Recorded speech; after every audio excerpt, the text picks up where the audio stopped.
In September of 1941, in the broad light of day, a creature visited the Chapman family in Ruby Creek, British Columbia. Jeannie Chapman, along with her children, encountered what they initially thought was a bear, only to realize it was a towering, hairy, man-like figure. This startling event, filled with physical evidence and terrifying moments, transformed local legends into a chilling reality. Join us as we explore the details of this extraordinary encounter that has left an indelible mark on Bigfoot lore, and discover why this story continues to captivate and intrigue to this day.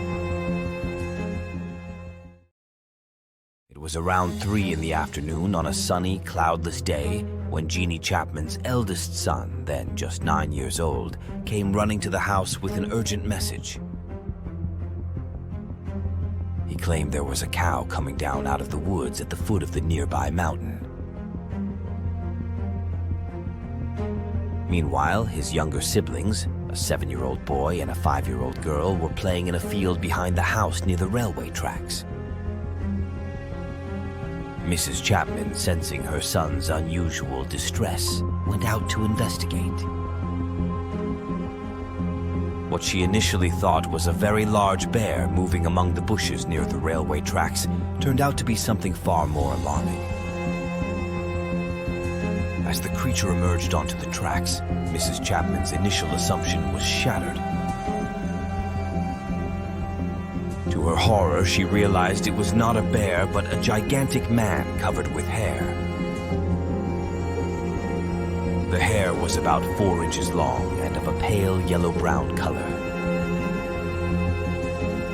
The Chapman family's ordinary day had taken a terrifying turn, and they were face to face with what would become one of the most infamous encounters in Bigfoot history.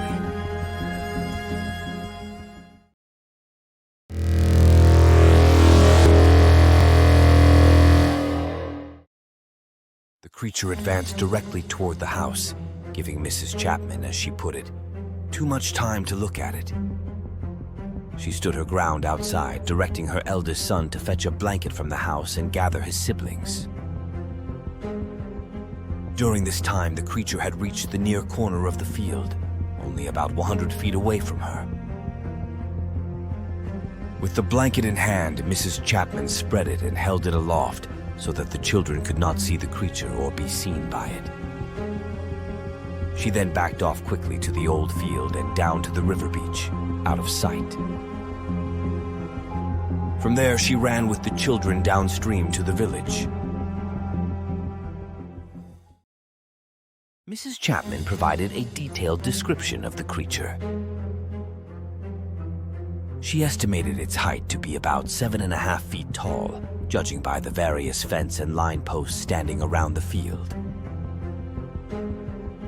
It had a rather small head and a very short, thick neck, or really no neck at all. This feature had been emphasized by others who claimed to have seen such creatures, including William Rowe.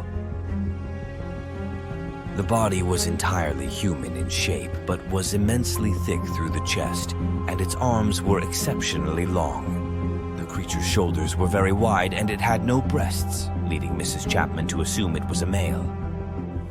One point she was most definite about was that the naked parts of its face and hands were much darker than its hair, appearing almost black like a gorilla.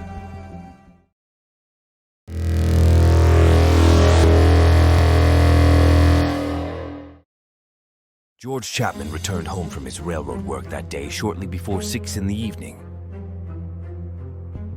He took a route that bypassed the village, so he was unaware of the day's earlier events.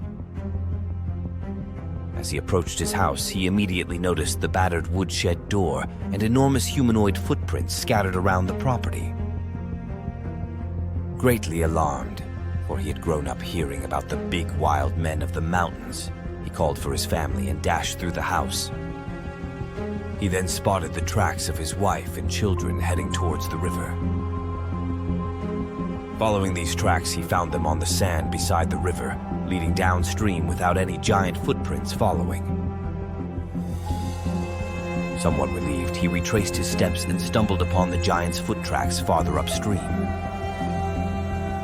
These tracks had come from the potato patch between the house and the river and then returned through the old field toward the mountain's foot, where they disappeared into the heavy growth. Returning to the house, reassured that his family's tracks led to the village, George Chapman went to examine the woodshed. There he was astonished to find that even a 7'6" man with a barrel chest could lift a 55-gallon tub of fish and break it open without using a tool. He confirmed the creature's height by finding long brown hairs stuck in the slabwood lintel of the doorway, above the level of his head. After examining the woodshed, George Chapman hurried to the village to find his family. He discovered them in a state of calm collapse, clearly shaken by their experience. Concerned for their safety, he gathered them up and invited his father-in-law and 2 others to return with him for protection, especially when he was away at work. For the next week, the giant footprints returned every night.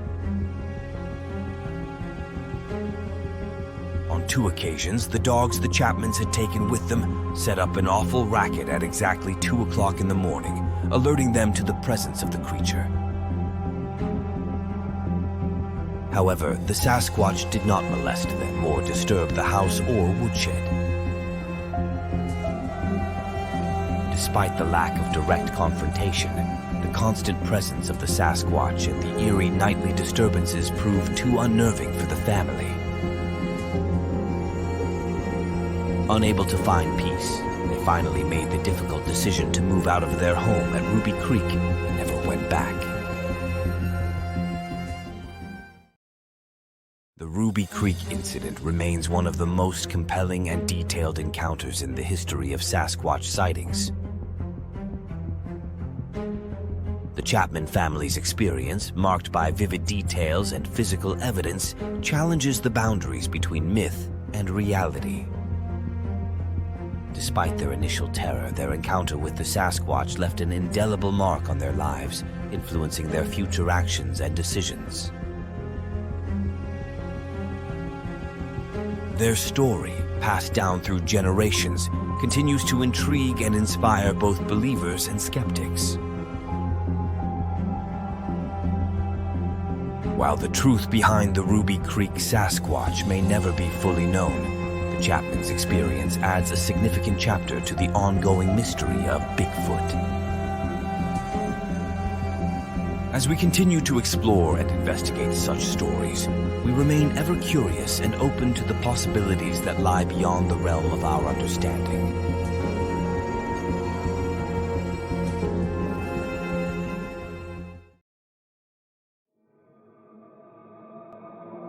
Thanks for watching, and remember to like, subscribe and hit the notification button. We'd also like to hear your views on Bigfoot, so share your comments and check out our channel page for loads more great content.